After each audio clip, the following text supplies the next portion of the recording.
How can other people tap dance to work? What's the secret of that? You find your passion. You find your passion. I was very, very lucky to find it, when I was 7 or 8 years old, and fortunately, my children have found their passion. One son loves farming like nothing else. One son loves music like everything else, and all three of them love philanthropy and what they get to do. You're lucky in life when you find it, and you can't guarantee you're going to find it in your first job out. But I always tell the college students that come out, I say, take the job that you would take if you were independently wealthy. You're going to do well at it. If you think you're going to be a lot happier if you've got 2x instead of x, you're probably making a mistake. I mean,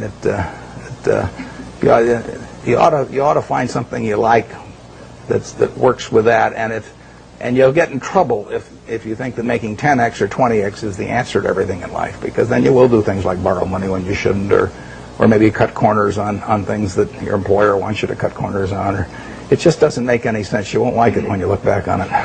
3 things in hiring people: look for integrity, intelligence, and energy. And he said if the person didn't have the first 2, that the latter 2 would kill them, because if they don't have integrity, you want them dumb and lazy. You don't want them smart and energetic. It never bothered me if people disagreed with what I thought, as long as I felt I knew the facts. I mean, there's a whole bunch of things I don't know a thing about. I just stay away from those. So I stay within what I call my circle of competence. Tom Watson said it best. He said, I'm no genius, but I'm smart in spots, and I stay around those spots. Well, I try and stay around those spots, and I just don't have a problem if somebody says, you're wrong on something. I go back and look at the facts, and I think that really is much more important, frankly, than having a few points of IQ or having an extra course or 2 in school or anything of the sort. You need emotional stability. I just read and read and read. I probably read 5 to 6 hours a day. I don't read as fast now as when I was younger, but I read 5 daily newspapers. I read a fair number of magazines. I read 10Ks. I read annual reports, and I read a lot of other things too. So I've always enjoyed reading. I love reading biographies. Famous lesson about a margin of safety, that you don't drive a truck that weighs 9,900 pounds across a bridge that says limit 10,000 pounds, because you can't be that sure about it. If you see something like that, you go down a little further down the road and you find one that says limit 20,000 pounds, and that's the one you drive across. The nature of capitalism is that people want to come in and take your castle. It's perfectly understandable. I mean, if I'm selling television sets or something, there's going to be 10 other people that are going to try and sell a better television set. If I have a restaurant here in Omaha, people are going to try and copy my menu and give more parking and take my chef and so on. So capitalism's all about somebody coming and trying to take the castle. Now, what you need is a castle that has some durable competitive advantage, some castle that has a moat around it. And that moat, one of the best moats in many respects, is to be a low-cost producer. But sometimes the moat is just having more talent. I mean, if you're the heavyweight champion of the world and you keep knocking out people, you've got a competitive advantage as long as you can keep doing it. And it's very profitable if you're the one that happens to be able to do it. If you can turn out great motion pictures, I mean, Steven Spielberg, I mean, he's a fellow to bet on, and it has enormous economic value. You'd be surprised at my days. I mean, they're very unstructured, no meetings.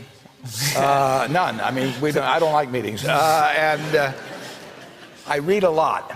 I wish I were a faster reader. I'd get more done. But I do read a lot, and I'm on the phone a moderate amount.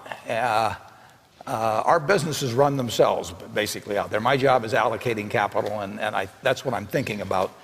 But I don't like to have things all packed hour to hour to hour. And Bill and I are both extraordinarily lucky. I mean, we really get to do what we like to do, the way we want to do it, with people that we choose to be around, and they're terrific. I mean, we've really got everything our way, and we're very fortunate. And in his world, he has a different kind of pace than I have, but we both love it the way we do it. And my guess is that we're each the most productive in that particular mode too, because it fits our personalities and aptitudes.